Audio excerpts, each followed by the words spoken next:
Sir जी दूसरा chapter थोड़ा सा लेंथी है, मगर है काम का और तरीके से हैंडल करेंगे तो आपको ये चैप्टर मज़ा आएगा और अच्छा लगेगा। इस चैप्टर की सबसे बड़ा चैलेंज है इसमें होने वाली डुप्लीकेशन। इस चैप्टर में भी डुप्लीकेशन काफ़ी ज़्यादा है, बट साथ साथ आइडेंटिफाई कराऊंगा। Sir chapter number 2, data governance.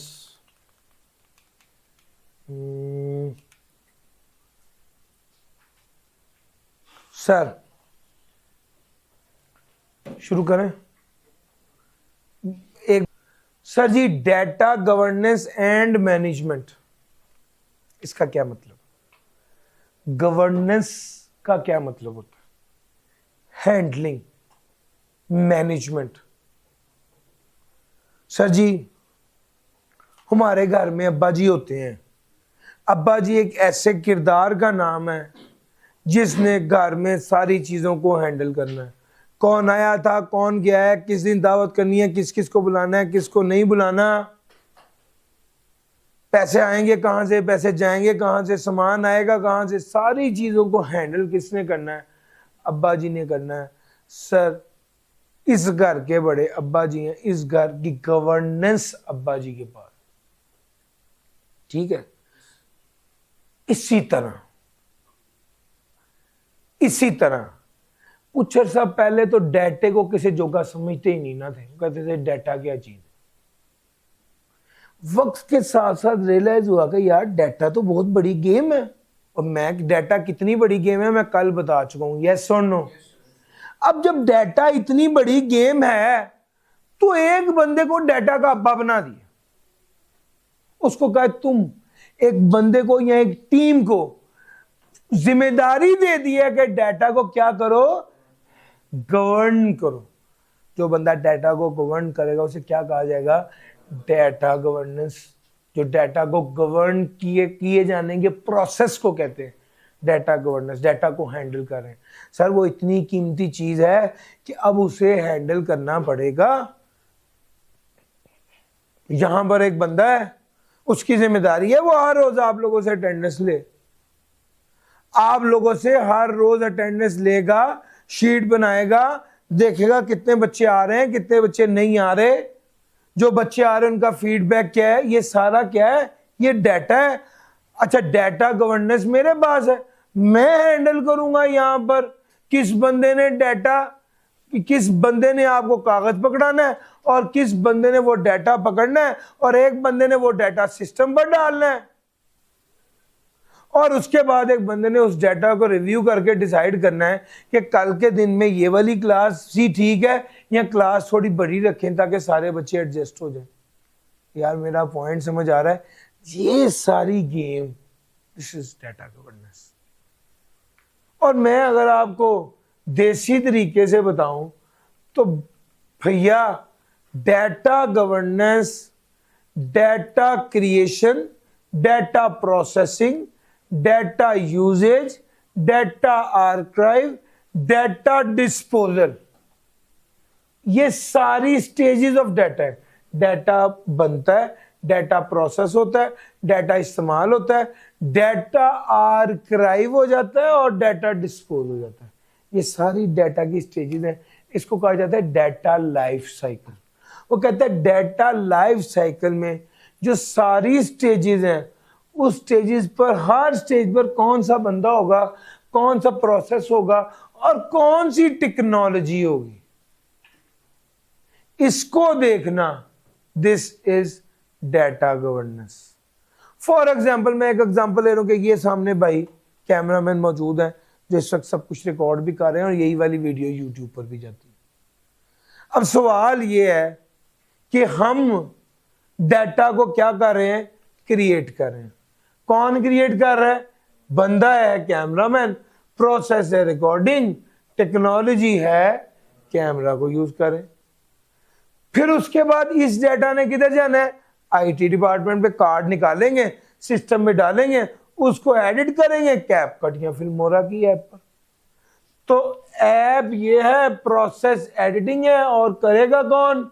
Editor या आईटी डिपार्टमेंट। उसके बाद ये डाटा यूट्यूब पर चला गया फॉर एग्जाम्पल। यूट्यूब पर इसको कौन व्यू करेगा? स्टूडेंट। प्रोसेस है व्यू करना, पढ़ना, लेक्चर लेना, कौन लेगा? स्टूडेंट लेगा। कौन सी टेक्नोलॉजी है? वीएलसी या मीडिया प्लेयर। यार मेरा पॉइंट समझ आ रहा है? इसको आप यूट्यूब भी लिख दो यहां पर।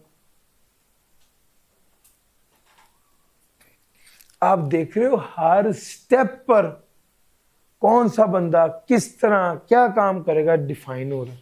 सर जी आर्काइव का क्या मतलब है? आर्काइव का क्या मतलब है? आईटी डिपार्टमेंट कैटलॉगिंग करेगा और टेक्नोलॉजी। IT department.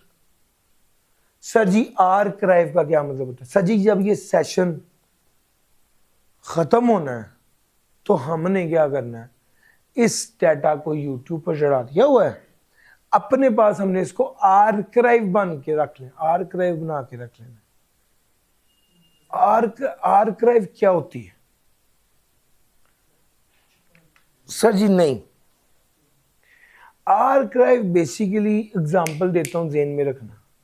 आर्काइव बिल्कुल ऐसे ही है जैसे आप ज्यादा अहम चीज अपने पास रखते हैं और जो रिलेटिवली कम अहम या कम यूज होने वाली होती है उसको अलहदा करके संभाल लेते हैं। मैं घर में चावल की बोरी लेके आया हूं। मैं घर में चावल की बोरी लेके आया हूं। जो घर में कनस्तर होता है ना चावल वाला, उसके अंदर 5-8 किलो चावल आया है। बाकी मैंने बोरी को बंद किया और मैं ऊपर छत पे स्टोर पे रखा हूं। ऐसा ही होता है भाई, ऐसा ही होता है। जो ज्यादा अहम ज्यादा कीमती जगह थी वहां पर मैंने उतनी रिक्वायर्ड क्वांटिटी रखी, बाकी मैंने किधर रख दी? ऊपर छत पे रख दी। जो जगह लेस वैल्यूएबल थी। इस प्रोसेस को आर्काइविंग कहते हैं। मैं अपने सिस्टम से सारी वीडियोस निकाल कर उसको हार्ड ड्राइव में रख लूं ताकि मेरे सिस्टम में सिर्फ ज्यादा इंपॉर्टेंट डाटा रह जाए। इसको आर्काइविंग कहते हैं। और बाज़ औक़ात आप फाइल पर फोल्डर पर राइट क्लिक करके उसे आर्काइव करते हो ना, मेक RAR की ऑप्शन आती है, किसी फोल्डर पे राइट क्लिक करें, उसका मतलब वो ना फाइल को कंप्रेस कर देता है और आप उस फाइल को फिर किसी दूसरी जगह पर लेसर साइज वाली फाइल को सेव कर लेते हैं। वो मेरा पॉइंट समझ आ रहा है? सर इसको कहते हैं आर्काइव करना। आर्काइव मैं कब करूंगा? मैं ये वाला सेशन जब क्लोज हो जाएगा, हमारे पेपर हो जाएंगे, हम इसको आर्काइव कर देंगे, संभाल के रख देंगे। कब तक? जब दोबारा उसकी जरूरत पड़ेगी। पॉइंट समझ आ रहा है? ये आर्काइव है। अच्छा जी अब हुआ क्या है? टैक्स का क्या हुआ है? टैक्स का भी आर्काइव किया हुआ था पिछले सेशन का डाटा, और लॉ ही बदल गया।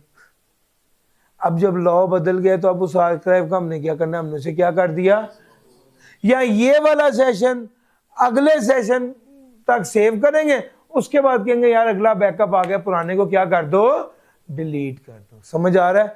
ये लास्ट स्टेप है।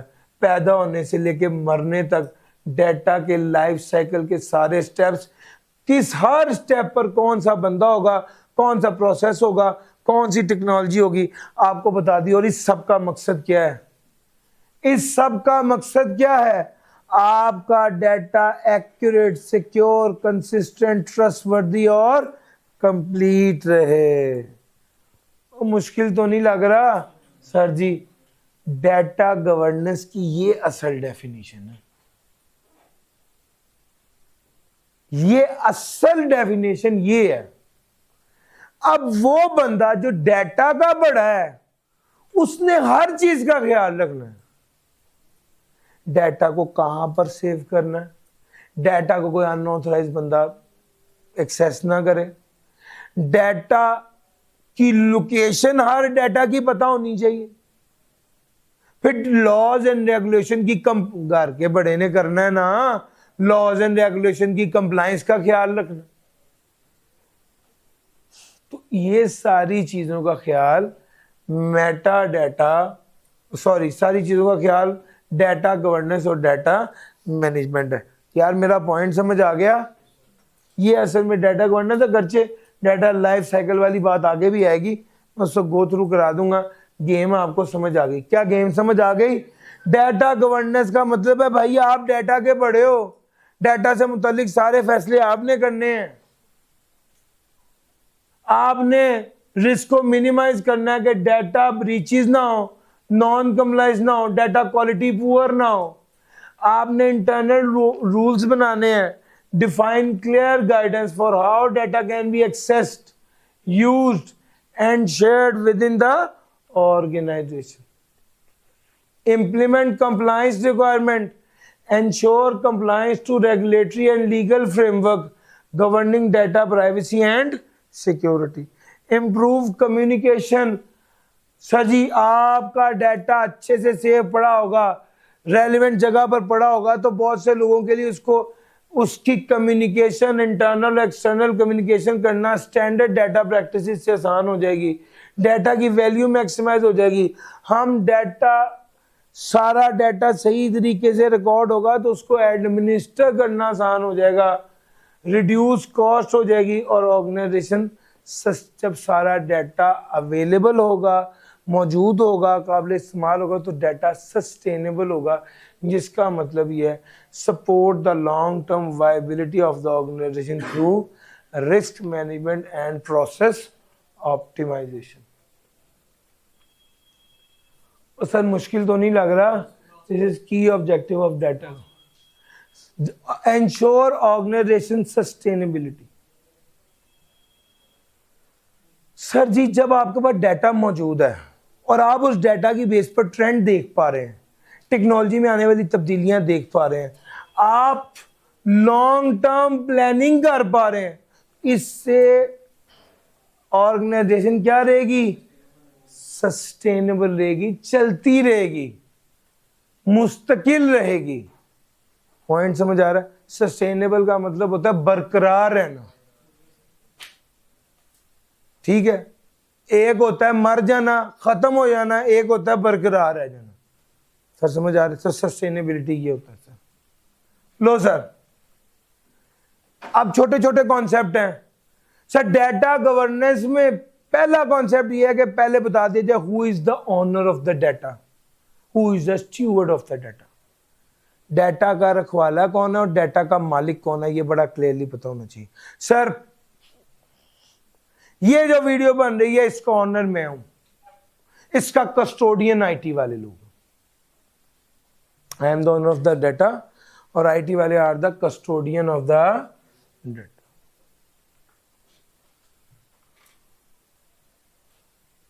मैं ओनर हूं, मेरा कंट्रोल है, मैं डिसाइड करूंगा डाटा कहां यूज होना है। हाई लेवल का डाटा स्ट्रेटेजिक डाटा है। सेल्स मैनेजर के डाटा के लिए सेल्स के डाटा का ओनर सेल्स मैनेजर होता है। और आईटी वाले क्या करते हैं? लुक आफ्टर करते हैं, सेफ्टी को इंश्योर करते हैं, डाटा को करेक्ट, डाटा को क्लीन रखते हैं। डे टू डे ऑपरेशंस की जिम्मेदारी उनकी होती है और डाटा को चेक करना, अप टू डेट करना डाटा स्टूवर्ड की जिम्मेदारी है। और सर समझ आ रहा है? सर जी जैसे ही मैंने आपको ये बताया मेरे ज़हन में फौरन आया डाटा स्टूवर्डशिप का कॉन्सेप्ट यहां पर भी है। डाटा स्टूवर्डशिप का कॉन्सेप्ट पता किधर है? यूनिट नंबर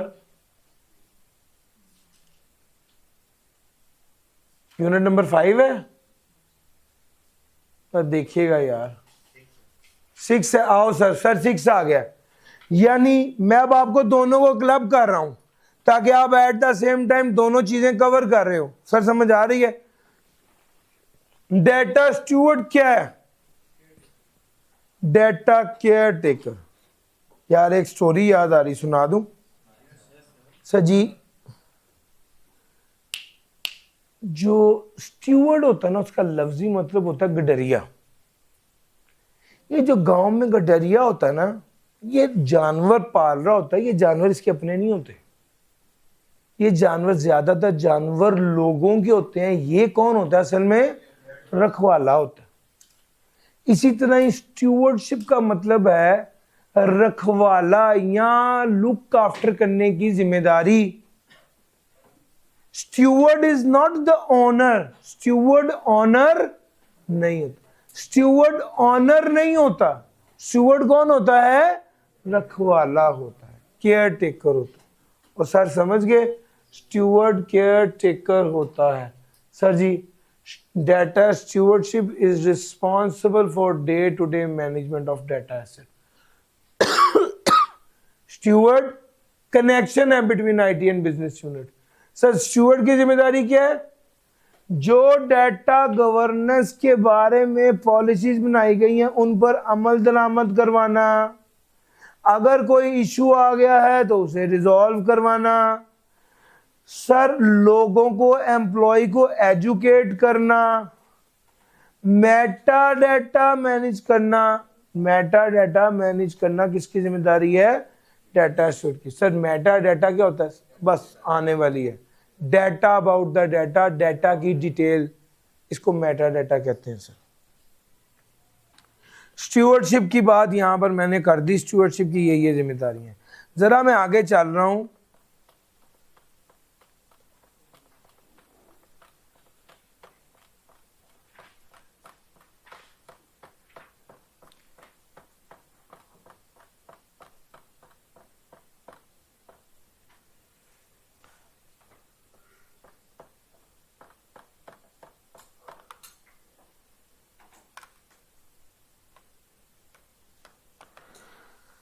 सर जी दूसरा है पॉलिसीज एंड प्रोसीजर। पॉलिसी है रूल, क्या काम होना चाहिए। प्रोसीजर है किस तरह होना चाहिए। सर जी मरियम नवाज ने कहा है बसंत होगी, अलबत्ता हर तरह से जानी और माली नुकसान से बचाने की हर मुमकिन कोशिश की जाएगी। यार मेरा पॉइंट समझ आ रहा है? ये क्या है? पॉलिसी। अब यहां पर रुक गए और हमने बात की कि भाई असल में तो डेटा पॉलिसीज एंड प्रोसीजर्स की बात ही ये है कि पॉलिसी इज अ स्टेटमेंट कि हम क्या कह रहे हैं, प्रोसीजर वो तरीकेकार जिससे जानी नुकसान से बचाया जाएगा। सर जी मरीम नवाज ने कहा कि हर तरह का जानी नुकसान की तहफ़्फ़ुज़ हम इंश्योर करेंगे। ये बात मरीम नवाज ने कह दी, और मरीम नवाज घर जाके सो गई। उसने अपने बंदों का भाईजान जो मैं किया उसका ख्याल रखना है। अब यहाँ पर नीचे कुछ लोग बैठे हुए हैं जिन्होंने कहा कि यार इस पॉलिसी के लिए सबसे पहले देखेंगे जानी नुकसान का खतरा सबसे ज़्यादा किसको है? बाइक वालों को है। तो उन्होंने पूरा प्लान किया कि बाइक वालों को तारें इशू की जाएंगी और जिसके पास वो तार नहीं होगी उसका चलान होगा, और ये तारें free of cost her bike वाले को इंस्टॉल की जाएगी। यार मेरा पॉइंट समझ आया? इसका मतलब है पॉलिसी वो बना रही है और प्रोसीजर उस पॉलिसी पे अमल दरामद करने के लिए है। सर समझ आ रहा है? पॉलिसी करना क्या है, प्रोसीजर किस तरह करना है। पॉलिसी में स्टेटमेंट होती है, प्रोसीजर में एक्शन ओरिएंटेड प्लान होता है, डिटेल्ड स्टेप्स होते हैं। और सर समझ आ गया? This is the difference between policy and procedures. Sir ji data quality management, data quality वाला वो है जिसके अंदर ये चार खसूसियात हो, एक्यूरेट हो, कंसिस्टेंट हो, कंप्लीट हो और टाइमलीनेस हो। एक्यूरेट हो, कंसिस्टेंट हो। अब कंसिस्टेंट का मतलब समझ आता है आपको? कंसिस्टेंट का मतलब है सारी इंफॉर्मेशन पर मंथ या में हो या पर डे में हो। कंसिस्टेंट का मतलब है कि सारा डाटा पीडीएफ में ही हो, कोई एक्सेल में, कोई वर्ड में, कोई पिक्चर फॉर्म में, फॉर्मेट में ना हो। कंप्लीट है कि सारा आपको बिल की डिटेल मांगे तो 12 माह पूरे साल के 12 बिल होने चाहिए। टाइमली ले सके, टाइमली वो इंफॉर्मेशन अवेलेबल हो। Sir data security, data security का मतलब है कि आप इंश्योर करेंगे कि data security involve protecting sensitive data from unauthorised access, alteration और destruction through technical control. Sir ji data security को इंश्योर करने के लिए अब शुक्र है मैं रिस्क और कंट्रोल पढ़ा चुका हूँ, तो इस पर तो बात नहीं करनी पड़ेगी। टेक्निकल कंट्रोल है एनक्रिप्शन, फायरवॉल और एक्सेस कंट्रोल, यस और नो? इस पर तो वादू ही बात हो गई है। एडमिनिस्ट्रेटिव कंट्रोल में पॉलिसी बनाना, यूजर की ट्रेनिंग करना। फिजिकल कंट्रोल में फिर वही door locks, secure server, biometric, camera, security guard, ये बातें हो चुकी हैं। सर ये डाटा सिक्योरिटी है। डाटा सिक्योरिटी को इंश्योर इसलिए करना होता है क्योंकि आप चाहते हैं कि डाटा काबिल इत्मीनान रहे और लॉज एंड रेगुलेशन की कंप्लायंस भी हो और डाटा ब्रीचेस को प्रिवेंट भी किया जाए। सर समझ गए? डाटा सिक्योरिटी, डाटा कंसिस्टेंट का मतलब है कि डाटा का फॉर्मेट सेम होना चाहिए। मुख्तलिफ जगहों से डाटा आ रहा है लेकिन डाटा के फॉर्मेट जो ही नहीं होता हर वक्त सेम हो, लेकिन फिर उसे कंसिस्टेंट बनाया जाता है डाटा के फॉर्मेट को। हम असल में ये चाहते हैं कि डाटा इस तरह से अवेलेबल हो। मैं कभी कभी सोचता हूँ कि मैं घर जाता हूँ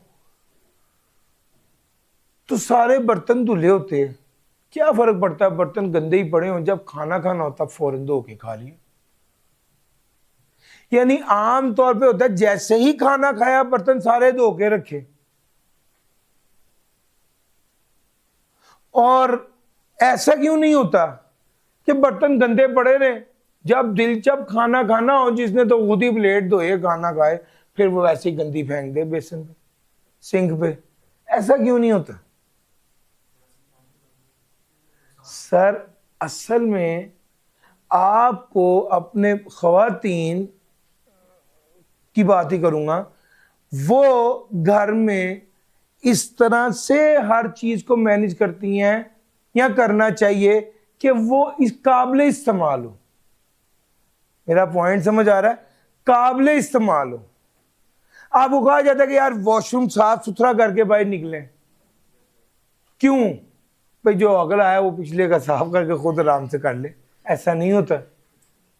काबिल इस्तेमाल होना चाहिए वो चीज। जब आप आए आपके लिए काबिल इस्तेमाल थी और जब आप जाएं तो अगले के लिए काबिल इस्तेमाल हो। वैसे ये बात हॉस्टल पे अप्लाई, जनरली ये बात कह रहा हूं, मेरा पॉइंट समझ आया?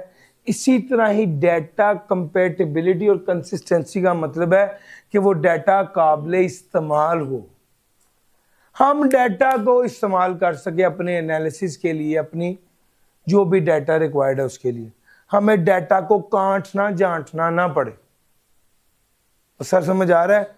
डाटा कंसिस्टेंसी का ये मतलब भी है, फॉर एग्जांपल अभी वैसे आना भी था लेकिन आपने पूछ लिया तो मैं भी बता देता हूँ। फॉर एग्जांपल एक फाइल है उसमें डेट ऑफ बर्थ लिखी हुई है, पहले मंथ आ रहा है, फिर डे आ रहा है और फिर ईयर आ रहा है, और एक फाइल है उसमें डेट ऑफ बर्थ लिखी हुई है, पहले डे आ रहा है, फिर मंथ आ रहा है और फिर ईयर आ रहा है। यार मेरा पॉइंट समझ आ रहा है? इसका मतलब है यहां पर ये डाटा कंसिस्टेंट नहीं है। तो सर मेरा पॉइंट पिक कर रहे हो? लो sir,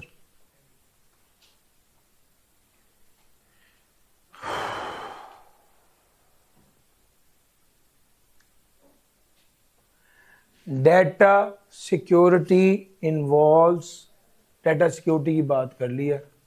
compliance and risk management, आओ सर इसकी बात भी कर लो। सर जी एक तरफ तो कंप्लायंस की बात करते हैं, लॉज एंड रेगुलेशन की बात आपने माननी है। ये कंप्लायंस दो तरह की है, एक तरफ ये इंटरनेशनल लॉज की कंप्लायंस है, दूसरी तरफ ये पाकिस्तान के लॉज की कंप्लायंस है। इंटरनेशनल लॉज की बात करूं तो GDPR, general data protection regulations, फिर पाकिस्तान लॉज में उसने क्या कहा, पीका, और फिर इंडस्ट्री स्टैंडर्ड्स में ISO 27001, PCI DSS, payment card industry data security standards, ये भी कुछ 70 बार आया है, बड़ी बार आया ये लफ्ज भी। GDPR भी बहुत बार आया है। रिस्क मैनेजमेंट में आपने आइडेंटिफाई करना होता है, असेस करना होता है, मिटिगेट करना होता है रिस्क को, ताकि डाटा मिसयूज ना हो, ब्रीच ना हो और नॉन कंप्लायंस ना हो। सर ये रिस्क मैनेजमेंट, डाटा की कंप्लायंस और रिस्क मैनेजमेंट किसकी जिम्मेदारी है? ये सारी हम बातें क्या पढ़े हैं कि डाटा गवर्नेंस में क्या क्या होगा। सर डाटा गवर्नेंस में क्या क्या होगा, आओ वो कहता है डाटा गवर्नेंस में ये बताया जाएगा डाटा ओनर कौन है, डाटा स्टूवर्ड कौन है। डाटा गवर्नेंस में ये बताया जाएगा कि पॉलिसीज और प्रोसीजर्स क्या है। डाटा गवर्नेंस में डाटा क्वालिटी मैनेजमेंट को इंश्योर करेंगे। डाटा गवर्नेंस में डाटा सिक्योरिटी की बात होगी। डाटा गवर्नेंस में लॉज एंड रेगुलेशन की कंप्लायंस की बात होगी। डाटा गवर्नेंस में रिस्क मैनेजमेंट की बात होगी। डाटा गवर्नेंस में मेटा डाटा की बात होगी। What is meta data? Sir ji meta data होता है data about the data. Meta data क्या होता है? Data about the data. इसको मैंने मिनिमाइज किया और हमेशा की तरह मेटा डाटा बनाने के लिए मैं इधर आया, मैंने ये वाली फाइल पे राइट क्लिक किया और मैं इधर प्रॉपर्टी पे चला गया। ये जो मेरे पास अब फाइल आई है ना आपके सामने, this is meta data. File का नाम क्या है? फाइल की टाइप ऑफ फाइल क्या है? पावर पॉइंट की फाइल है। कहां पर सेव है? फाइल का साइज क्या है? फाइल बनी कब थी? फाइल मॉडिफाई कब हुई है? फाइल लास्ट टाइम असेस कब हुई है? मेरा पॉइंट समझ आ रहा है? Sir this is meta data, data about the data. Sir ji आपको एक बात बताऊं,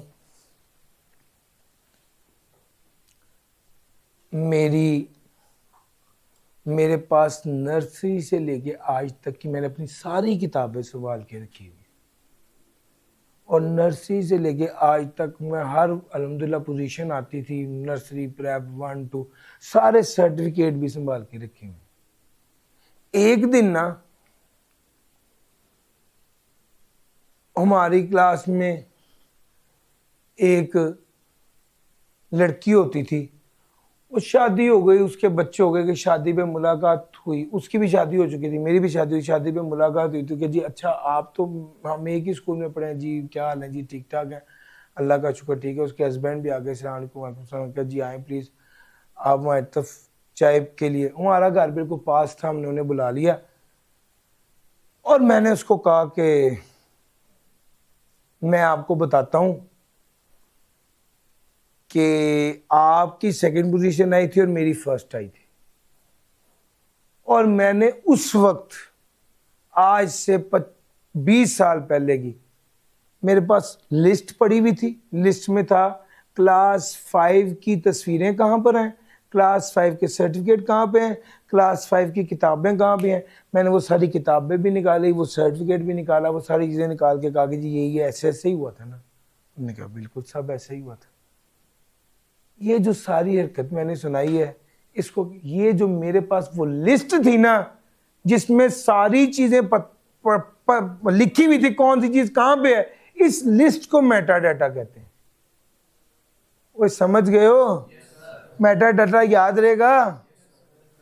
सर इस तरह आप भी अपनी सारी, अब आप मेरी बात सुनो। अभी मैं आपको कहूँ ना कि यार वो 1.5 साल पहले हम वो गए थे इकट्ठे, हमने तस्वीर खींची थी, वो निकालो, आपको आधा घंटा लग जाना, वो तस्वीर मिलनी नहीं आपको। ऐसे है या नहीं है? सर ऐसे डाटे का क्या फायदा जो मौके पे ना मिला? और सर अगर आपको डाटा नहीं मिला तो इससे क्या फर्क पड़ेगा? कोई फर्क नहीं पड़ेगा। और अगर ऑर्गेनाइजेशन को डाटा ना मिला तो उसका मिलियंस का डिसीजन दांव पे लग जाएगा। यार मेरा पॉइंट समझ आ रहा है? डाटा तो वो है जो ठिकाने पे पड़ा हो और उसका ठिकाना आपके पास हो। सर जी हम लोगों का कितना इशू है, हर चौथी ऐप को यूज करने के लिए लॉगिन आईडी और पासवर्ड चाहिए। कितने का बंदा याद करे? बंदा भूल जाता है। ऐसे होता है या नहीं होता? सर जी आप अलहदा से अपनी फाइल क्यों नहीं बनाते पासवर्ड वाली? जब भी किसी ऐप पर जाना हो आपने अपनी पासवर्ड वाली फाइल निकाली, वहां से देखा इस एप्लीकेशन के लिए मेरा लॉगिन आईडी और पासवर्ड क्या है, वहां से प्लेस किया। सर मेटा डाटा की सेंस डेवलप हो रही है, data about the data, this is meta data. Meta data. समझ गए सर? लो सर, मैं वापस आ जाता हूं चैप्टर 2 पर। मेटा डाटा की बात कर ली। मेटा डाटा की एक एग्जांपल और दूं, बड़ी रंगीन सी एग्जांपल है। आप सोचोगे कि रंगीन वाली तो सर ने दे दी है, लेकिन नहीं सर, ये रंगीन वाली एग्जांपल नहीं थी। आओ यार सर जी, कायद आज़म लाइब्रेरी में मैं गया। कितनी किताबें हैं वहां पे? 2,30,000 किताबें, CD DVD भी, और 35,000 bound volume of research journals भी। मैंने उनको कहा मुझे शहाबनामा चाहिए। अब ये जो शहाबनामा मैंने कह दिया है, आप मुझे बताएं कि वो किताबें ढूंढेंगे तो कितनी देर में मिलेगा? सर जी, तरतीब में सारी किताबें लगी हुई हैं। उसने मुझे कहा, मैंने उसका कैटलॉग देखा, शीन से निकला शहाबनामा। शहाबनामे को मैंने देखा, मैंने इसको कहा जी ये किताब चाहिए। उसने शहाबनामा लोकेशन, उसने उसके नीचे देखा कि इसकी तफसील लिखी है रजिस्टर नंबर जीन में। जीन रजिस्टर नंबर पे गया, वहां पे देखा अलमारी नंबर 7 में, रो नंबर 4 में, किताब नंबर 21 है। दस्ती जाके निकाल के मुझे दे। कैसे तरतीब से किताबें लगी हुई हैं। ये मैं बात कर रहा हूं उस दौर की जिस दौर में काम मैनुअल था। आज तो सारा काम डिजिटल है। आज तो मैंने शहाबनामा का एस लिखना है ना, तो एस एज पे शहाबनामा पहले 10 में आ जाना है। मैंने क्लिक करना है, उसने कहने फलां कैबिनेट फलां और उसकी रो नंबर फलां और बुक नंबर फलां निकाल के लेफ्ट टू राइट ये लें जी। यार मेरा पॉइंट समझ आ रहा है? सारा डाटा बड़ी तमीज से तरीके से रखा जाना चाहिए, ताकि जब जरूरत पेश आए तो वो डाटा हमारे लिए अवेलेबल हो। और ये किसकी जिम्मेदारी है? डाटा गवर्नर की जिम्मेदारी है। डाटा गवर्नेंस के कामों में से एक काम है अच्छे तरीके से तरतीब से सारा डाटा रखा जाए। यार मेटा डाटा का कॉन्सेप्ट क्लियर हुआ है आपको? क्या है असल में? ये असल में मेटा डाटा है। इस कोर कॉन्सेप्ट के साथ जब आप इसको पढ़ेंगे ना, तो आपको मेटा डाटा की असल समझ आएगी। नहीं तो लगाते रहे रट्टे, लगाते रहे, कोशिश करते रहे और 2 बार जूमे। सर इस तरह मेटा डाटा समझ नहीं आना। मेटा डाटा की ये असल स्टोरी है sir ji. Meta data involve creating, storing and maintaining meta data. कौन सा डाटा कहां पर पड़ा हुआ है, ताकि कल को डाटा को ढूंढने में, ट्रैक करने में और कंप्लाई करने में प्रॉब्लम ना आए। डिस्क्रिप्टिव मेटा डाटा क्या है? Describes the content of data. फिर स्ट्रक्चर्ड मेटा डाटा क्या है? Defines how data is organised. फिर एडमिनिस्ट्रेटिव मेटा डाटा क्या है? Provides information for managing data. Sir ji मेरा पॉइंट समझ आ रहा है? Descriptive meta data, structured meta data, administrative meta data. Descriptive क्या है? Describe the content of data. Structured meta data क्या है? Defines how data is organised. और एडमिनिस्ट्रेटिव मेटा डाटा क्या है? Provide information for managing data. Sir data को manage कैसे किया गया है? ये एडमिनिस्ट्रेटिव है। डाटा कंटेंट उस फाइल में है क्या? Sir this is content of data. वो कैसे ऑर्गेनाइज्ड है? This is structure. यार पॉइंट समझ आ गया? मेटा डाटा का फायदा असल में ये कि डाटा ढूंढना आसान है, डिस्कवरेबल हो जाता है। Support compliance by document data, lineage and usage और collaboration across team. Sir ji सारा डाटा अब होता है ऐसा ही है। सारा डाटा, मैं आपको एक एग्जांपल और बताता हूं। बजाय इसके हम लोगों का डाटा, और फर्म्स में पता कैसे डाटा पड़ा होता है? डाटा पड़ा होता है सालों के हिसाब से। साल 2024 में गए तो उसके अंदर सारे क्लाइंट्स का नाम होगा, उस सारे क्लाइंट्स के नामों पर जाके क्लिक किया तो उसके अंदर सारा एसेट का डाटा, लायबिलिटी का डाटा, इक्विटी का डाटा, फाइनेंशियल, सारे डाटा की डिटेल होती है, वहां से डाटा एक्सेस कर सकते हैं। तो बुनियादी तौर पे सर टीम में कोई भी बंदा कोई भी डाटा शेयर कर सकता है, एक्सेस कर सकता है। सर ये एक फायदा हो जाता है कि डाटा एसेट की अंडरस्टैंडिंग आ जाती है कि कौन सा डाटा कहां पे पड़ा हुआ है, ताकि वो इस्तेमाल किया जा सके। सर जी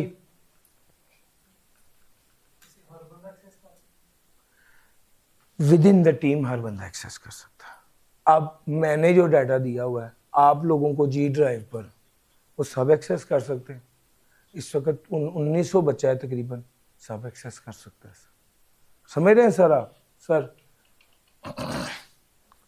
अब आप गौर कीजिए, उस डाटा पर, उस जी ड्राइव पर आप जाएंगे, आप क्लिक करेंगे, एक तरफ आपको टेस्ट मिलेगा, एक तरफ आप तो व्हाट टू क्रैम के नोट्स मिलेंगे, तीसरी तरफ आपको रिवीजन टेस्ट मिलेंगे। ऐसे 3 फोल्डर बने हुए हैं।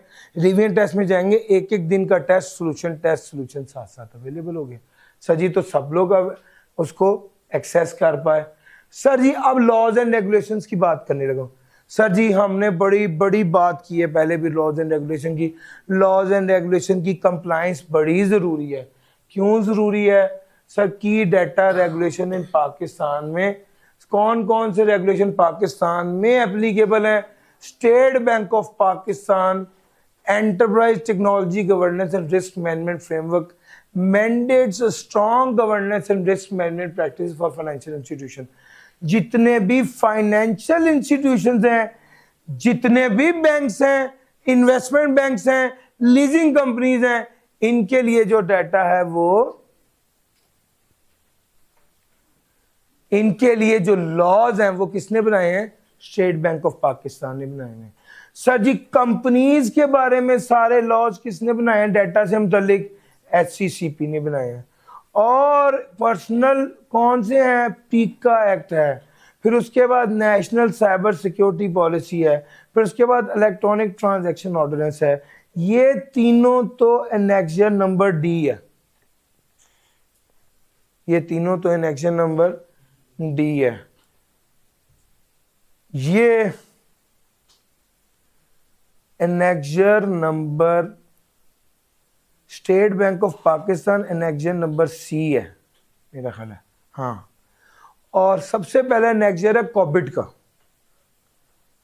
फिर दूसरा एनेक्जर है, पहला एनेक्जर है कॉबिट का, दूसरा एनेक्जर है ISO 27001, फिर तीसरा एनेक्जर है स्टेट बैंक ऑफ पाकिस्तान का, और फिर चौथा एनेक्जर में ये सारी चीजें जो मैंने आपको बताई, C और D ये है, ये मैंने आपको बता दिया। ये सारे भी आपके साथ इंशाल्लाह in the form of video 15-15 minute की वीडियो में मैं आपके साथ शेयर कर दूंगा। वीडियोस अभी मौजूद हैं लेकिन मैं इसको सबसे लास्ट में शेयर करूंगा। शायद मजीद एक रिफाइन वीडियो बना दूं जो छोटी हो और आपका टाइम बच जाए वो वीडियो देखकर। डन हो गया सर? लॉज एंड रेगुलेशंस की बात भी हो गई। जी भाई चलूं आगे? यार मैं साथ साथ ना काम करता जा रहा हूँ, आगे की चीज़ें भी कवर करता जा रहा हूँ।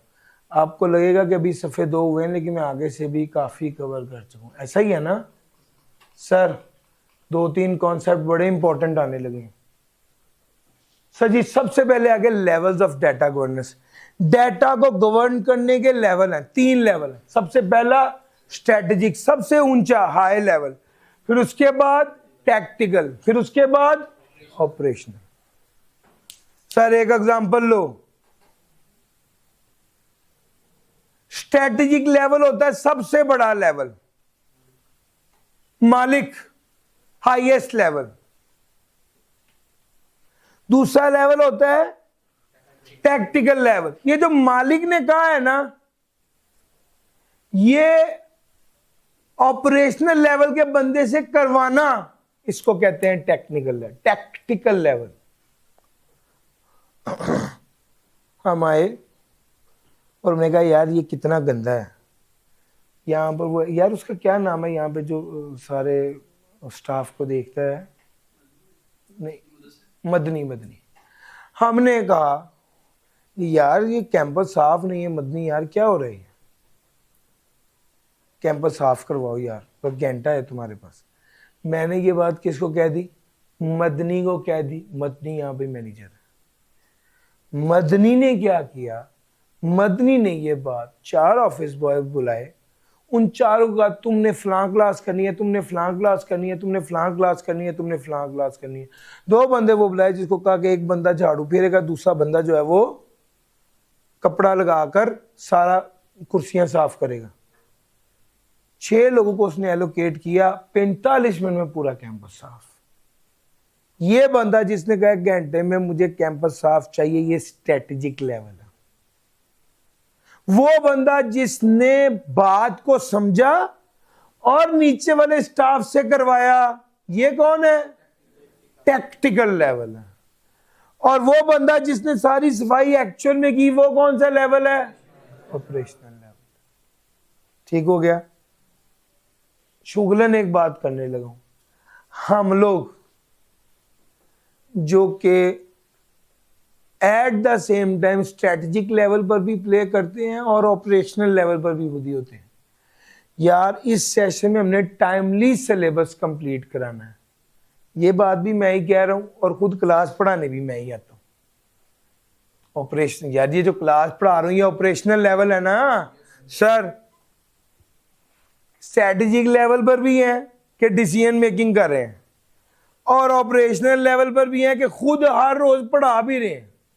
मेरा पॉइंट समझ आ रहा है? अगर ये दोनों बातें समझ आ गई तो आओ आपको एक स्टोरी सुनाता हूं। स्ट्रेटेजिक लेवल, बड़ा लेवल, टॉप लेवल, डायरेक्शन देता है, हाई लेवल पर बात करता है, जो है वो पॉलिसीज देता है, अपने टारगेट्स बताता है। ये जो ये कहता है ना लाहौर से इस्लामाबाद जाना है, ये कौन है? ये स्ट्रेटेजिक लेवल का बंदा है। फिर एक बंदा है जो ये डिसाइड करता है कि यार हमने जीटी रोड से जाना है या मोटरवे से जाना है, ये टैक्टिकल लेवल है। और वो बंदा जो ड्राइवर है जो गाड़ी चलाकर लेकर जा रहा है, ये कौन है? ये ऑपरेशन। यार थीम समझ आ गई है ना? आओ यार मेरे साथ। सर जी, सर आतिफ ने कहा कि यार जो बंदा भी एसबीआई में एनरोल होगा ना, एसबीआई में आएगा, उसका सीआरएन, नाम, एड्रेस, फोन नंबर और ईमेल हम हर बच्चे का जरूर लेंगे।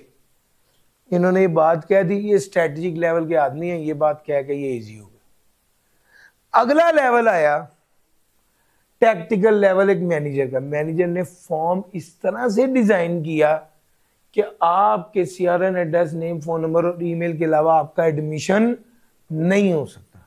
ये क्या है? ये टैक्टिकल लेवल है। फिर तीसरा लेवल क्या आया? फ्रंट ऑफिसर साहब बैठे हुए हैं, ये आपसे हर रोज बच्चे डील कर रहे हैं, ये सारी इंफॉर्मेशन ले रहे हैं। ये क्या है सर? ये operational level, strategic level, tactical level, operational level.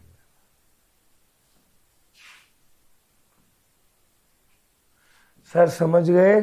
Strategic level, tactical level और operational level. Levels of data governance. यार ये अब समझ आ गई है, गेम यही है। आपको सारी बातें बता दी। इसको strategic level, tactical level, operational level.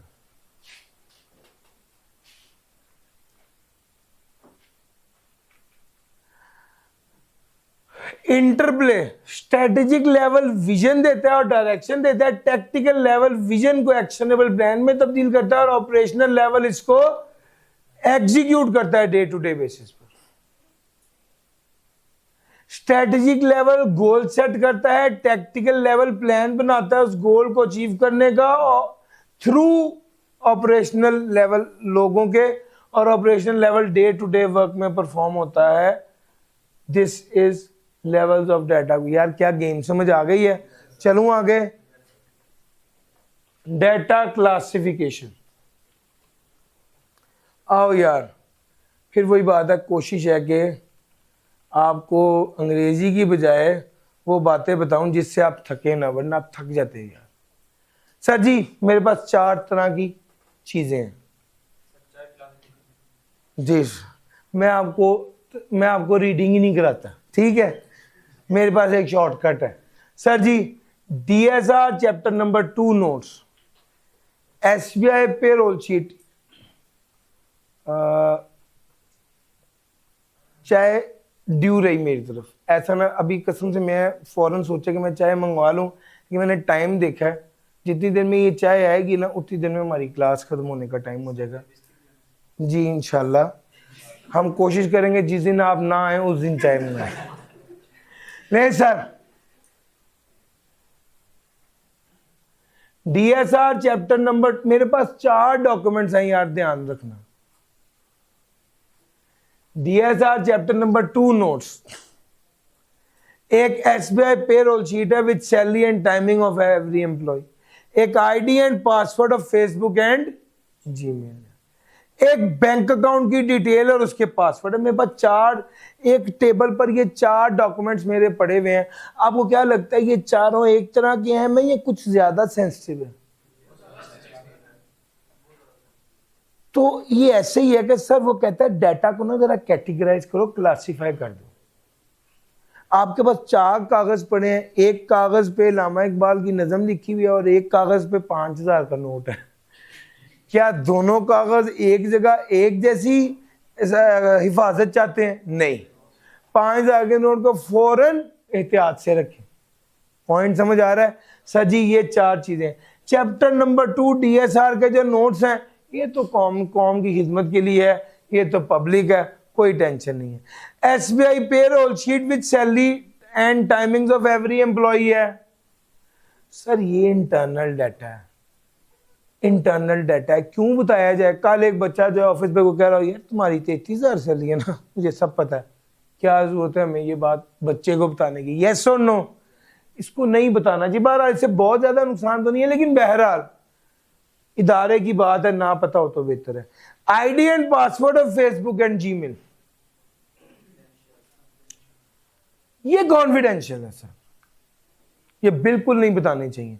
Bank account detail, ये तो तबाही है सर, ये तो रिस्ट्रिक्टेड है सर। तो भैया डाटा को क्लासिफाई कर देना। सर जी डाटा को क्लासिफाई कर देना, इसमें वो कहता है बाज़ औक़ात लाइफ साइकिल की बेस पर क्लासिफिकेशन होती है, क्रिएशन, यूजेज और क्राइवर, किस लेवल मतलब किस स्टेज का डाटा है। सर जी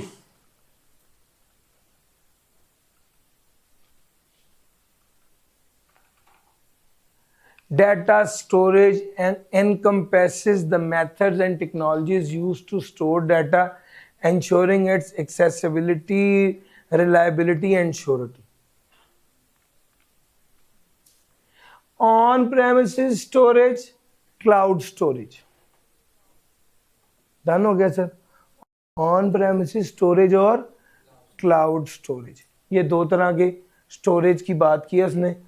ऑन प्रेमिसेस होता है अपनी हार्ड ड्राइव पे डाटा सेव करना, सर्वर पे डाटा सेव करना, अपने पास डाटा सेव करना। क्लाउड स्टोरेज क्या होता है? जी ड्राइव पे डाटा को सेव करना।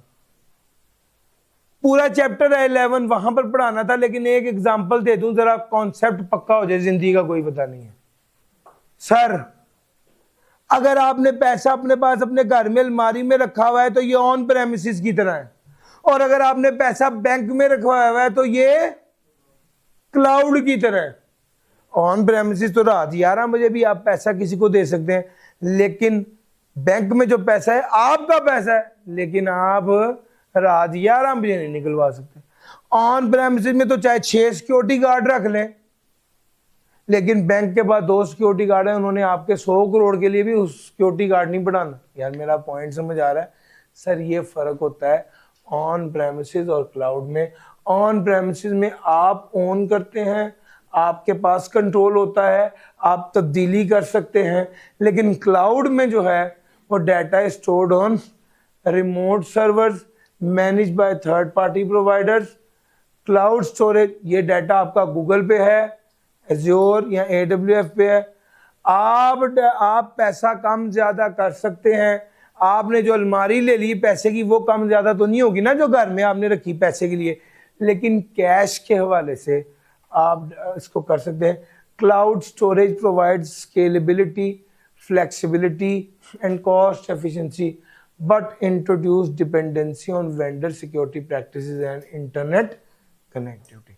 हाइब्रिड स्टोरेज की बात करूं तो combination of on premises and cloud storage allowing organization to balance control and scalability. Sensitive data might be kept on premises while less critical is stored in the cloud. Sir ji ये on premises है, सबसे ज्यादा ये secure, ये cloud है, इसको कम करना बढ़ाना कॉस्ट इफेक्टिव में ये है। हाइब्रिड ये है तो 5 लाख घर रख ले, बाकी बैंक में रखवा दे। यार मेरा पॉइंट समझ आ रहा है? It is a mixture combination, दोनों के फायदे उठा लें। सर जी एज स्टोरेज क्या है? जहां पर डाटा जनरेट हुआ वहीं स्टोर कर लिया, ये एज स्टोरेज है। चैप्टर नंबर 9 में आ रहा है। ब्लॉकचेन चैप्टर नंबर 12 में आ रहा है। डेटा लेक्स चैप्टर नंबर 4 में एक जगह पर आया है, इसको हम देख लेते हैं, जहां पर वो डेटा लेक्स की बात करता है। डेटा लेक असल में ये होता है हर तरह का डाटा, स्ट्रक्चर्ड अनस्ट्रक्चर्ड, एक ही जगह पर सेव किया गया हो। ये सेंट्रलाइज्ड रिपोजिटरी है जो raw data, structured data, unstructured data, हर तरह का डाटा अपने पास सेव कर लेता है। सर अब मैं चल रहा हूं अगले टॉपिक की तरफ, जो है डाटा इंटेग्रिटी। डाटा इंटेग्रिटी क्या है, इसके लिए मैं आपको एक स्टोरी सुनाता हूं। स्टोरी सुनिएगा, स्टोरी आपको समझ आ गई तो डाटा इंटेग्रिटी आपको समझ आ जाएगी। असल में डाटा इंटेग्रिटी की थीम यह है कि जैसा रखा था ना डाटा, डाटा वैसा ही रहे, डाटा में कोई तब्दीली ना आए। जिस तरह हमारे माँ बाप भी हमसे चाहते हैं कि यार हमारे अदब में, हमारी ज़िंदगी में, हमारे एहतराम में कोई तब्दीली ना आए, हम जैसे बादब है वैसे ही रहें। एक स्टोरी बनाई है मैंने छोटी सी, ज़रा इसको डिस्कस करते हैं। स्टोरी का नाम है द इंटेग्रिटी ड्रिफ्ट। स्टोरी कुछ इस तरह से चलती है। सर जी माँ बाप है, ये बच्चा है इंतहाई ताबेदार, नमाजी, परहेजगार। माँ बाप इसको देख के खुश है, ये माँ बाप को देख के खुश है। बस टेंशन एक ही है, ये बच्चा बहुत अच्छा है, पैसे नहीं कमा रहा, खुदा करे इसका वीज़ा लगे और ये बाहर चला जाए। शादीशुदा आदमी है, रिलेशन में है, उसकी वाइफ है और एक दूसरे के साथ एक अच्छा बॉन्ड है। तो आ कबूल हो गई। ये बंदा अब कहाँ जाने लगा है? इटली जाने लगा। Sir Italy, sir Italian airline है, ये रो रहे हैं और ये बंदा जो है वो इटली जा रहा है। और जब ये बंदा इटली चला जाता है, वहाँ पर अब माहौल तब्दील है। अभी नया नया इटली आया, खुशबाश तो बहुत है लेकिन माहौल तब्दील हो गया। सर मैंने तो भी बड़ा अच्छा साफ सुथरा माहौल दिखाया, ठीक हो गया।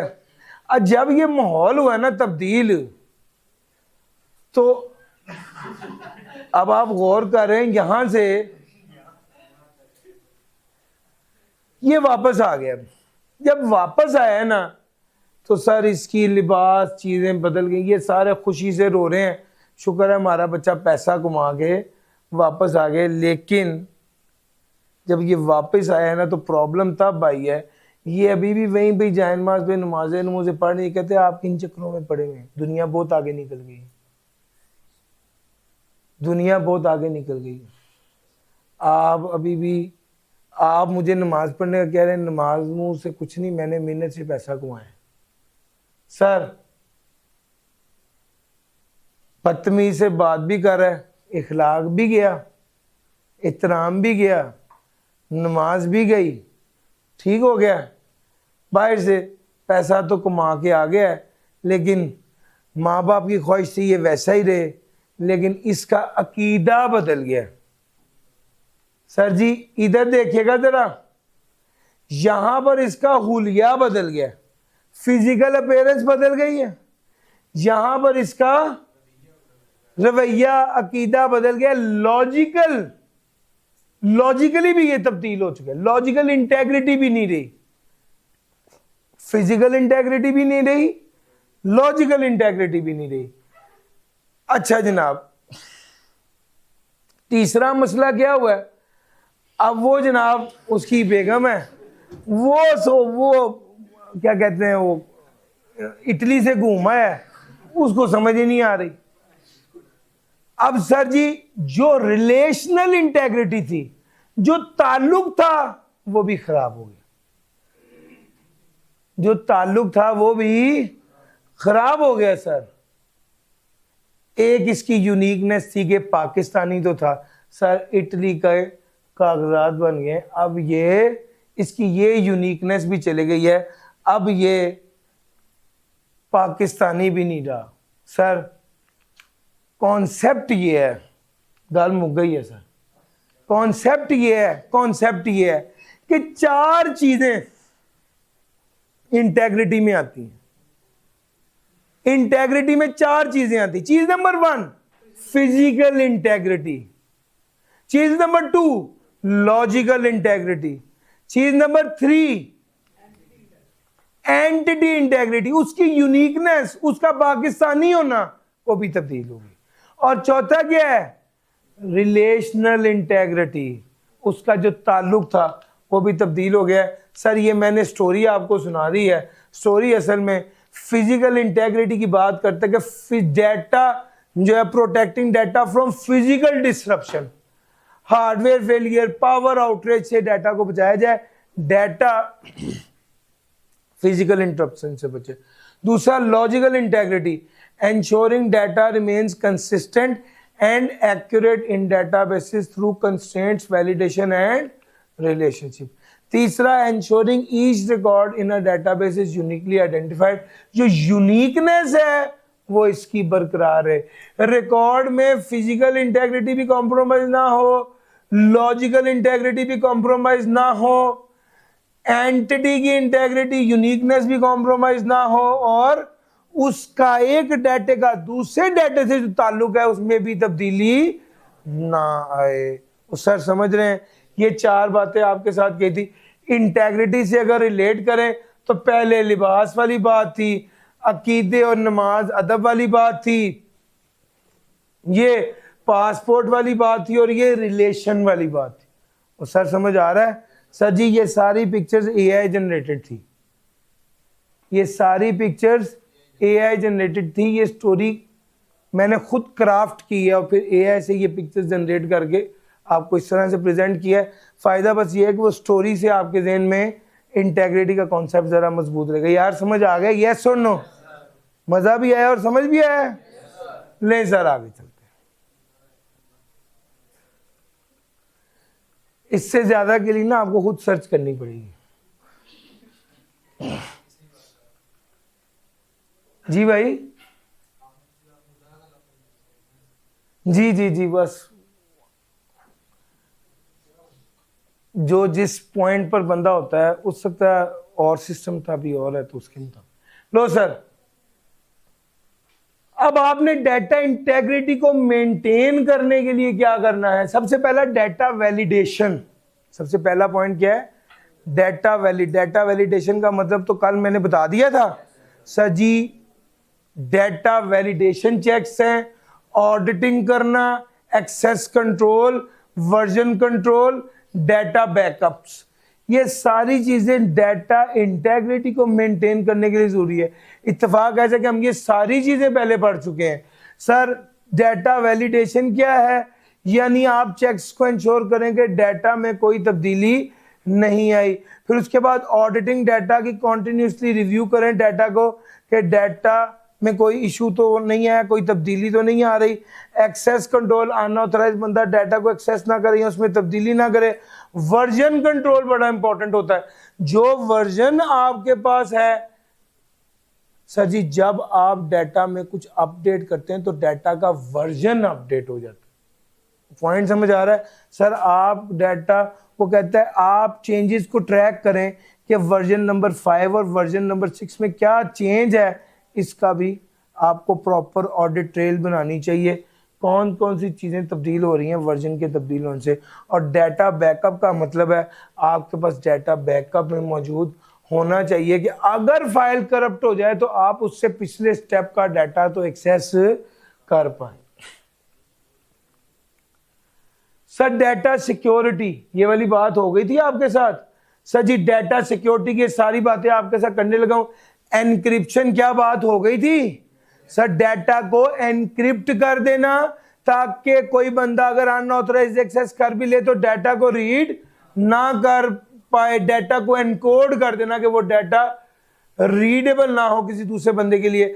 मल्टी फैक्टर ऑथेंटिकेशन का मतलब है कि multiple form of verification, password, SMS, biometric. फिर फायरवॉल और इंट्रूजन डिटेक्शन सिस्टम क्या है? सर जी डाटा अनऑथराइज्ड बंदा डाटा को नेटवर्क के अंदर ना आ सके और नेटवर्क के अंदर ना आ सके। Monitoring and filtering network traffic to detect and block malicious activity. Detect और ब्लॉक किया जाए मिलिशियस एक्टिविटी को फायरवॉल के जरिए के डाटा अंदर ही ना आ सके। एंड पॉइंट सिक्योरिटी क्या है? एंड पॉइंट सिक्योरिटी क्या है? Securing devices that access organisational data such as laptop and mobile phone through antivirus software and device encryption. Sir ji आप वो कहता है डिवाइसेस को सिक्योर करें, डिवाइसेस को सिक्योर करें जो ऑर्गेनाइजेशन डाटा को एक्सेस करती है, जैसे लैपटॉप और मोबाइल फ़ोन। किस तरह वहाँ पर एंटीवायरस सॉफ्टवेयर और डिवाइस एनक्रिप्शन को यूज़ किया जाए। Data loss protection, loss implementing tools to monitor and prevent unauthorised data leakage. Sir ji blocking sensitive data from email externally. Sir ji एक लफ्ज लिखा हुआ है आपकी किताब में, इनफिल्ट्रेशन। कोई बंदा अंदर घुस से पेनिट्रेट करने की कोशिश करे उसको भी रोकना होता है आपने। और एक लिखा होता है एक्सफिल्ट्रेशन, डाटा को सिस्टम से चुराने की कोशिश करे उसको भी रोकना होता है। यार मेरा पॉइंट समझ आ रहा है?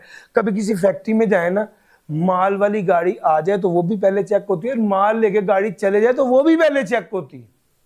सर समझ आ रहा है? तो कहते हैं infiltration and x. Zero trust architecture, फिर वही एग्जांपल है। फेसबुक यूज करते हैं तो आपको वो बार बार लॉगिन आईडी पासवर्ड नहीं मांगता है, लेकिन अगर आप जैज कैश करते हैं तो सर वो हर बार आपको, क्योंकि उसकी पॉलिसी है never trust always verify. Sir ransomware, insider threats, AI powered attack, यार ये वाली बातें तो पहले हो चुकी हैं। वही रैंसमवेयर ये है कि आपका डाटा पकड़ के एनक्रिप्ट कर लिया और डीक्रिप्ट करने के पैसे मांगे। इनसाइडर वो बंदा है जो खुद आपका एम्प्लॉई है और आपने उसको ऑथराइज किया हुआ है, वो मैलिशियस अटैक खुद कर रहा है। तीसरा एआई पावर्ड अटैक, आप एआई को यूज करते हैं ताकि वो आपकी सिस्टम में वल्नरेबिलिटी को देखे और फिर सिस्टम पर अटैक करे। इसका काउंटर मेजर खुद एआई ही है। सर डाटा स्टूवर्डशिप तो पढ़ा दिया, मेटा डाटा भी पढ़ा दिया, सर कंप्लायंस भी पढ़ा दिया। सर जी इमर्जिंग टेक्नोलॉजी की बात करूं, 3-4 बातें बड़ी इंपॉर्टेंट है। सबसे पहली बात, आर्टिफिशियल इंटेलिजेंस और मशीन लर्निंग के जरिए हम डाटा को गवर्न कर पाते हैं बेहतर तरीके से। डाटा क्वालिटी चेक ऑटोमेट कर देते हैं, डाटा क्वालिटी चेक को, एनोमली को डिटेक्ट करना और प्रिडिक्ट गवर्नेंस रिस्क। सर जी ब्लॉकचेन के जरिए, ब्लॉकचेन चैप्टर नंबर 12 में हमने पढ़ना है, इसके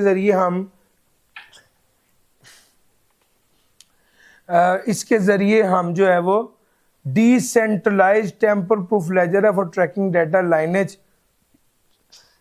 बड़ी डिटेल से मैं आपको पढ़ाऊंगा डिसेंट्रलाइज्ड सिस्टम क्या होता है, बाकी सारी बातें इसको रेफर ही कर दें। Sir ji data governance platform में कोलिब्रा, इन्फॉर्मेटिका और एलेशन, ये 3 तरह के प्लेटफॉर्म्स हैं। इसके बारे में आपकी किताब में तो बिल्कुल कुछ नहीं बताया गया, मगर मैंने शायद लास्ट टाइम मुझे याद है कि मैंने बता दिया था, मगर यहाँ से ढूंढ के बताया था।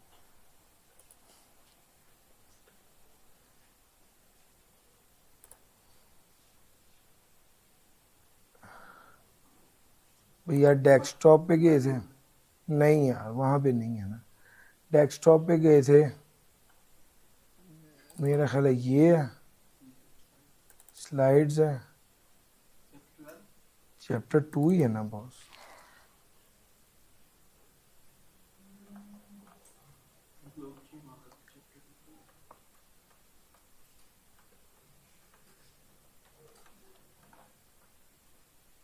मैं वो 3 टर्म्स हैं वो किताब में भी नहीं लिखी हुई, मैं चाहता हूं मैं वो बता दूं।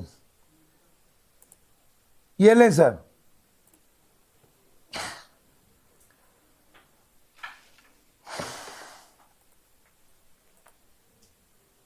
कोलिब्रा बुनियादी तौर पे डाटा गवर्नेंस का टूल है जो कि ऑर्गेनाइजेशन को हेल्प करता है कि रूल सेट करे और responsibility, who is data owner, who is data custodian, who is steward, data steward, इसको डिफाइन करने का काम कोलिब्रा के जरिए किया जाता है। ये एक टूल है सर। इन्फॉर्मेटिका क्या है? ये भी एक डाटा इंटीग्रेशन का टूल है जो कि बेसिकली डाटा को डिफरेंट सोर्सेज से इकट्ठा करता है, क्लीन करता है, कंसिस्टेंट करता है और यूजेबल फॉर्मेट में लेके आता है।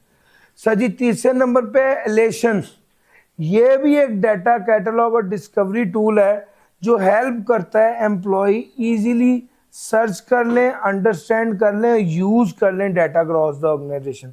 सर जी ये तीनों टूल है, कोलिब्रा, इन्फॉर्मेटिका और रिलेशन। भाईजान इसका स्क्रीनशॉट शेयर कर दीजिएगा। कैटलॉग होता है तरतीब दे देना, जिस तरह कैटलॉग बनी होती है उसमें सारी चीजें ए टू जी तरतीब में होती है ना, उसको तरतीब दे देना। सर जी कोलिब्रा जो डाटा गवर्न, जो रूल सेट करने में हेल्प करता है, who would be the owner, who would be the custodian steward of the data. Informatica क्या करता है? डाटा को डिफरेंट सोर्सेज से कलेक्ट करता है, क्लीन करता है और यूजेबल फॉर्मेट में लेके आता है। और एलेशन भी एक टूल है जो क्या करता है? डाटा को सर्च करने में, अंडरस्टैंड करने में और अक्रॉस द ऑर्गेनाइजेशन यूज करने में हेल्प करता है। सर ये हमने बात कर ली और अब हम आगे चलते हैं। यार 2 बातें बड़ी कीमती हैं जो मैंने आपके साथ करनी है, वो ज्यादा इंपॉर्टेंट है। PEC,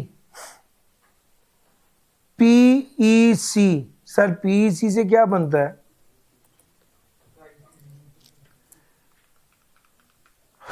privacy enhancing computation. Sir इसका क्या मतलब है? सर ये बुनियादी तौर पे टेक्निक्स होती हैं होमोमॉर्फिक और फेडरेटेड लर्निंग, जिसके जरिए आप सिक्योर डाटा प्रोसेसिंग कर लेते हैं विदाउट कॉम्प्रोमाइजिंग। होमोमॉर्फिक एनक्रिप्शन क्या है? एनक्रिप्शन तो पता चल गया ना, क्या होती है एनक्रिप्शन? डाटा को इस तरह से एनकोड कर देना कि दूसरा बंदा एक्सेस भी कर ले तो वो समझ ना पाए, इसको कहते हैं एनक्रिप्शन। होमोमॉर्फिक एनक्रिप्शन ये है उस डाटा को जो दूसरा बंदा रीड नहीं कर सकता लेकिन उसको प्रोसेस कर सकता, उसको प्रोसेस करा के वापस ले लेना, इसको कहते हैं होमोमॉर्फिक एनक्रिप्शन। क्या मतलब?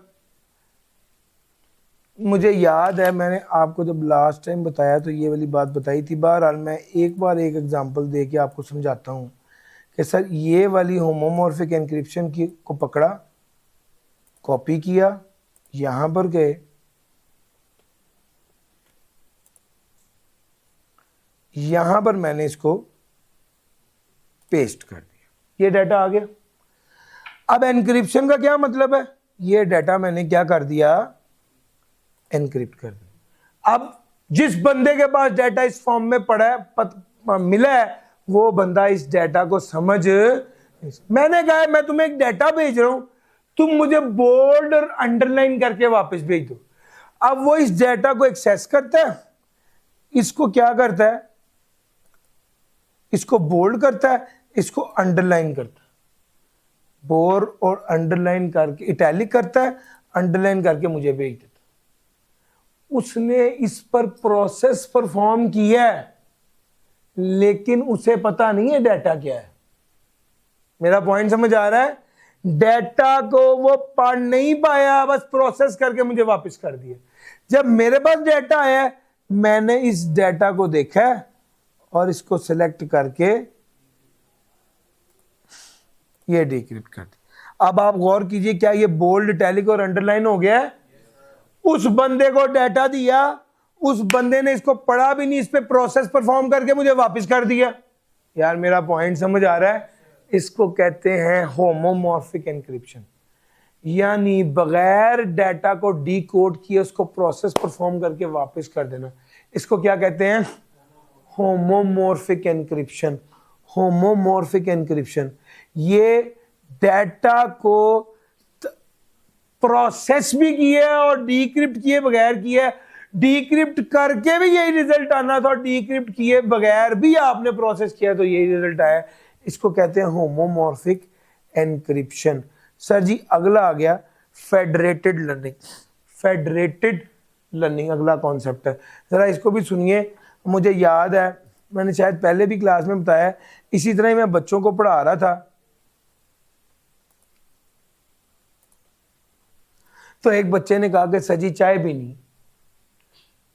मैंने कहा ठीक है, एक काम करना है, कल आपने चाय पिलानी है, कल आप चाय पिलाएं, परसों वो भाई चाय पिलाएं, तरसों वो भाई चाय पिलाएं, और उससे अगले दिन मैं चाय पिलाऊं। डन हो गई बात।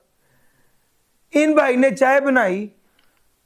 अच्छी बात ये थी कि जब इन्होंने चाय बनाई ना, तो चाय बनाते हुए इन्होंने इलायची डाली, जिससे जायका बड़ा कमाल बना। फिर उसके बाद वो भाई की बारी आई अगले दिन, उनको कहा भाई चाय बना के चाय बनाएंगे, उसने कहा जी बिल्कुल बनाएंगे। इन्होंने चाय बनाई। इन्होंने अच्छी बात ये की कि मिसाल के तौर पे चाय में अदरक डाल दिया। अब अदरक का जायका बड़ा जबरदस्त आया। फिर इन भाई ने चाय बनाई, तो इन्होंने अच्छा काम ये किया कि इन्होंने एवरीडे के दूध की बनाई, बड़ी कमाल जायका आ गया।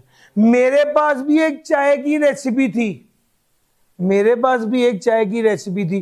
पहले मैंने आप तीनों से चाय पी, और फिर उसके बाद जब मैंने चाय बनाई तो मैंने क्या किया, आपकी नॉलेज को भी इस्तेमाल किया, इलायची भी डाली, आपके नॉलेज को इस्तेमाल भी किया, अदरक भी डाला, आपके नॉलेज को इस्तेमाल भी किया, उसमें एवरीडे भी डाल दिया। ठीक हो गया जी सर। और सर पॉइंट समझ आ रहा है? सर पॉइंट समझ आ रहा है? ये बुनियादी तौर पे इसको कहते हैं फेडरेटेड लर्निंग। मैंने आपसे आपकी इंफॉर्मेशन ली है और फिर उसके बाद एक आइटम, यार मेरा पॉइंट समझ आ रहा है, इसको क्या कहते हैं? Federated learning. सर अगर ये बात आपको समझ आ गई तो आओ एक किताब वाली एग्जांपल देता हूँ। सर जी आगा खान बोर्ड जो है, ये एक हेल्थ केयर इंस्टीट्यूशन है लाहौर में। इनकी जो ब्रांच है, उन्होंने देखा कि जिन लोगों को डेंगू हुआ है उनको बुखार हो गया। कोयटा में उन्होंने देखा कि जिन लोगों को डेंगू हुआ है उनको सांस का इशू आ रहा है। इस्लामाबाद में उन्होंने देखा कि जिन लोगों को डेंगू हुआ है उनका पेट खराब हो गया। पेशावर में उन्होंने देखा कि जिन लोगों को डेंगू हुआ है उनकी सूंघने की इस खत्म हो गई। ये सारा डाटा इन्होंने इकट्ठा किया, और जब कराची में ये सारा डाटा इकट्ठा होकर कराची में आ रहा है, अब जब कराची में कोई मरीज आता है और उसकी सूंघने की इसका मसला होता है, पेट खराब होता है, बुखार होता है या ब्रीथिंग इशू होता है, ये कहते हैं डेंगू का टेस्ट कराओ। यार मेरा पॉइंट समझ आ रहा है? सारी लर्निंग इकट्ठी की है इन्होंने, उस लर्निंग को यूज कर रहे हैं। सर ऐसे मरीजों को डेंगू के लिए वो सिलेक्ट किया, तो बेसिकली हॉस्पिटल ने क्या किया है, वो जो सारी लर्निंग थी उसको इस्तेमाल किया है डेंगू को डायग्नोज करने के लिए। इसको कहते हैं होमोमॉर्फिक एनक्रिप्शन, फेडरेटेड लर्निंग। एक खास बात है बस जो दरमियान में रह गई है, और वो ये है कि अगर मैं आपको बताऊं कि ये इन लोगों ने ना कराची में एक नया मॉडल बनाया है। मॉडल का मतलब होता है कि जब मैंने आपसे चाय पी, आपसे चाय पी, आपसे चाय पी, तो मैंने एक फाइनल रेसिपी बनाई चाय की, यार सबसे अच्छी चाय वो होगी। सौंफ वाली बात करनी तो कर दो भी, अच्छा ठीक है। मैंने कहा यार वो प्रॉब्लम है ना, तो ये भी पहले ही निकाल दूं कीड़ा ये वाला। सर सर सर सर सुनिएगा, वो भाई बात ये है, अच्छा ये सारी इंफॉर्मेशन मैंने एक मॉडल क्रिएट किया है। मॉडल क्या क्रिएट किया है? इनकी बेस्ट आउटकम, उनकी बेस्ट आउटकम, इनकी बेस्ट आउटकम, इन तीनों आउटकम्स को मिलाकर एक मॉडल बना लिया। आज जो मरीज मेरे पास आता है, तो मैं पहले जो रेसिपी तैयार की उसमें मेरी अपनी रेसिपी थी। मेरे ज़हन में था कि यार मैंने पत्ती लिप्टन की ही इस्तेमाल करनी है, लेकिन आप लोगों की जो फाइंडिंग्स थी उनसे मैंने फायदा उठाया और मैंने उसको अपग्रेड कर लिया। यार मेरा पॉइंट समझ आ रहा है? बुनियादी तौर पे यहाँ पर यह बात है कि एक मॉडल क्रिएट किया जाता है और फिर उस मॉडल को यूज करते हैं ये सब करने के लिए। समझ गए सर? सर जी, मैंने आपको मेनली सारी बातें बता दी। एक कॉन्सेप्ट बड़ा इंपॉर्टेंट है, वो डिस्कस करूंगा। गच्छे ये वाली बात जो अब अगला टॉपिक है ड्राइवर ऑफ डाटा गवर्नेंस, इसमें जो अगली बात है वो ये है, कौन कौन से लोग डाटा गवर्नेंस की तरफ लेकर जा रहे हैं, यानी आप डाटा गवर्नेंस की तरफ क्यों जा रहे हैं? चूंकि दौर ही डाटा स्पेसिफिक है, एंटरप्राइज के लिए डाटा क्वालिटी जरूरी है, master data management. Master data management क्या है? सर जी आप यहाँ पर कुछ बच्चे एनरोल हैं, कुछ उधर एनरोल हैं, कुछ दूसरे बैच में है, कुछ दूसरे सब्जेक्ट में। हमारे पास एक मास्टर फाइल है जिसमें सारे बच्चों का डाटा है, कौन कौन सा बच्चा किस किस सब्जेक्ट में किस मोड में एनरोल है, उस फाइल को कहते हैं मास्टर फाइल। अगर आज एक बच्चा मुझे कहता है कि सर मैंने फिजिकल से ऑनलाइन होना है, तो मैं सिर्फ क्या अपने सब्जेक्ट में इसको अपडेट करूंगा या मास्टर फाइल भी अपडेट होनी चाहिए?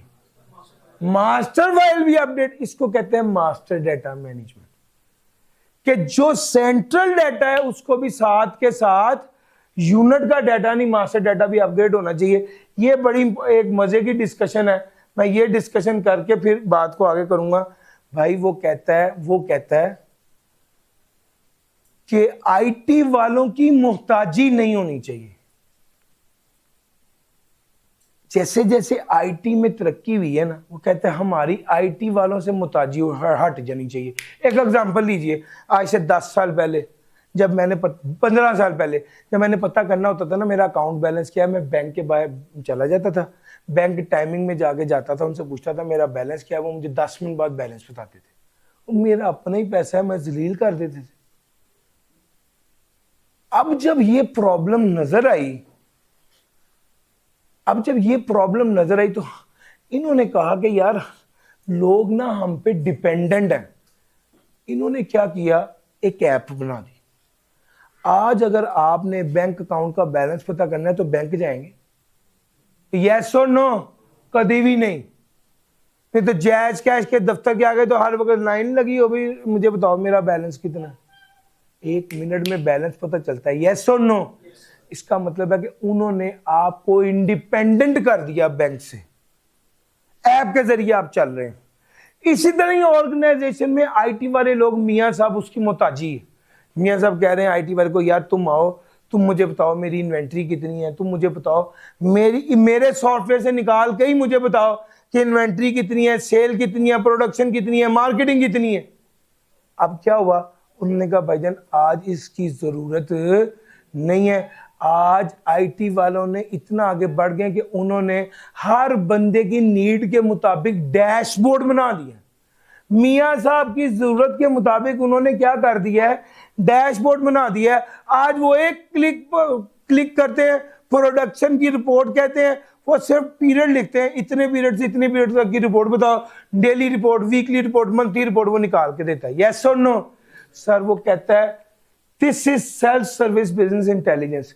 वो कहता है कि अब बिजनेसेस को एम्पावर कर दिया गया है कि वो आईटी डिपार्टमेंट से इंडिपेंडेंट हो जाए, आजाद हो जाए, खुद मुख्तार हो जाए और वो खुद डाटा को एक्सेस कर सके।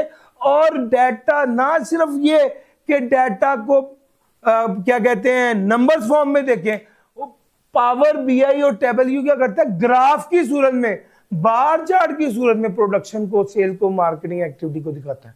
यार मेरा पॉइंट समझा रहा है, यानी विजुअलाइजेशन भी पॉसिबल कर दी। और फायदा क्या हुआ, आईटी वालों की मोहताजी खत्म हो गई। वो कहते हैं control access, role based access control हमने दिए, जिसका जितना रोल है उसको उतना ही डाटा मिलेगा। एक लेयर ऊपर डाल दी जो बड़ी बिजनेस फ्रेंडली लेयर थी, जिसके जरिए हम डाटा को देख सकते हैं, डाटा को एनालाइज कर सकते हैं, और जिन लोगों को जो डाटा नहीं देना उसको रोक भी सकते हैं, और क्लासिफाई कर सकते हैं कि कौन सा डाटा ज्यादा सेंसिटिव है, किसको एक्सेस देनी है, किसको नहीं देनी। बेसिकली ये एक पूरा सिस्टम है जिसको कहते हैं सेल्फ सर्विस बिजनेस इंटेलिजेंस। भाई समझ गए सर, ये कॉन्सेप्ट बड़ा इंपॉर्टेंट था, मैंने आपको बता दिया। डाटा गवर्नेंस में और काफी चीजें हैं, मगर मेनली मैंने आपको सारे इसमें जो मेन पॉइंट्स है वो ड्राइवर ऑफ डाटा गवर्नेंस उसको कवर कर दिया। उसमें बेसिकली लॉज एंड रेगुलेशन की कंप्लायंस और बाकी चीजें हैं। अच्छा, यहां पर जो आखिरी बात है ना अगली, वो कहता है चैलेंजेस क्या है डाटा गवर्नेंस के चैलेंजेस में। खाली हार्डली 3-4 मिनट हो रहे हैं बस। डाटा गवर्नेंस के चैलेंजेस में पहला ऑर्गेनाइजेशन रेजिस्टेंस। सर रेजिस्टेंस का मतलब होता है रुकावट। रेजिस्टेंस का क्या मतलब होता है, रुकावट। सर ऑर्गेनाइजेशन के ऊपर जब एक बंदा आके कहेगा भाईजान तुम ऐसे करो, तुम ऐसे करो, डाटा को गवर्न करने के लिए एडिशनल जिम्मेदारियां देगा, वो आके कीड़ा डालेगा, वो कहेगा मुझे करना ही नहीं है, वो कहेगा इसका कोई फायदा ही नहीं है। उस मौके पर फिर लोगों को समझाना कि आपको क्या रोल है आपका, और आपको ये काम करने में ऑर्गेनाइजेशन का क्या फायदा है और आपका क्या फायदा है, वो उन्हें बताना पड़ता है। सर लोगों को कम्युनिकेट करना पड़ता है कि आपकी क्या जिम्मेदारी है और इससे क्या फायदा होगा और आपको किस तरह तरक्की मिलेगी। सर उससे कनेक्टेड लोगों को बताना होता है, कन्विंस करना पड़ता है, और जो बड़े लेवल के लोग हैं उन्हें कन्विंस करते हैं ताकि वो हमारे कॉन्सेप्ट में और डाटा को गवर्नेंस में हमारे साथ रहें। मिसाल के तौर पे अब एक टीचर है, वो कहते हैं यार क्या मसला है, क्यों डाटा सारा इकट्ठा करना होता है, क्या फायदा है। हम उन्हें बताते हैं सर इन बच्चों के डाटा इकट्ठा करके हम, आप FR1 पढ़ा रहे हैं, FR2 पढ़ा रहे हैं, हम इन बच्चों का डाटा इकट्ठा करके इन सबको FR2 की मार्केट करेंगे, अगली बार आपके पास FR2 का बच्चा बढ़ जाएगा। जब हम उन्हें ये बात बताएंगे, उन्हें ये बात समझ आएगी, तो वो कन्विंस होके हमारे साथ मिल जाएंगे। पॉइंट समझ आ रहा है? इसको कहते हैं बाय इन करना, यानी हम उनको वो आइडिया बेच दें ताकि वो हमारे साथ मिले। सर जी एक तरफ है स्टैंडर्डाइजेशन और एक तरफ है फ्लेक्सिबिलिटी, ये बात मैं आपके साथ पहले भी कर चुका हूं। फ्लेक्सिबिलिटी कहता है तब्दीली आनी चाहिए, अपग्रेड होना चाहिए सिस्टम ट्रेंड के मुताबिक, टेक्नोलॉजी की अपग्रेडेशन के मुताबिक। स्टैंडर्डाइज कहते हैं कि एक चीज एक तरीके का स्टैंडर्डाइज हो जाए और सब लोग उसके मुताबिक चले। ये दोनों उलट कॉन्सेप्ट है। अगर चीज स्टैंडर्डाइज आज हो जाएगी तो तब्दीली कैसे आएगी, और अगर तब्दीली आएगी तो स्टैंडर्डाइज कैसे रहेगी। यार मेरा पॉइंट समझ आ रहा है? इन दोनों के दरमियान में बैलेंस क्रिएट करना बड़ा जरूरी है, और यही डाटा गवर्नेंस का चैलेंज भी है। सर इंप्लीमेंट करते वक्त बड़ी ज्यादा कॉम्प्लिकेशन और कॉम्प्लेक्सिटी होती है, उसको फेस करना और लोगों के ट्रस्ट को विन करना, ये भी एक चैलेंज है। ये सारे चैलेंजेस हैं। मैं सिर्फ लास्ट बात करूंगा बेस्ट प्रैक्टिस इंप्लीमेंटेशन की, और वो ये नहीं है, वो है जनाब ये 7 पॉइंट्स जो यहां पर आ रहे हैं। इंप्लीमेंटेशन कैसे होनी है? डाटा पहले गोल्स को डिफाइन करना पड़ेगा, फिर करंट स्टेट को देखना पड़ेगा, फिर प्लान और रोड मैप बनाना पड़ेगा कि हमने क्या काम करना है। स्टेक होल्डर्स को कन्विंस करना पड़ेगा कि आप हमारे साथ चलो, इसमें आपका फायदा है।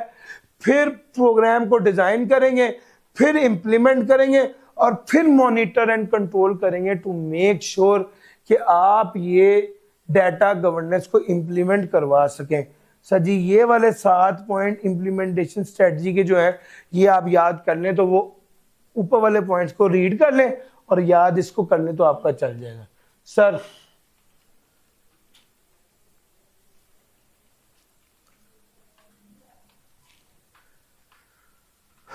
और सर समझ आ रही है? ये सारा कुछ हमने जो डिस्कस किया, this is all about data governance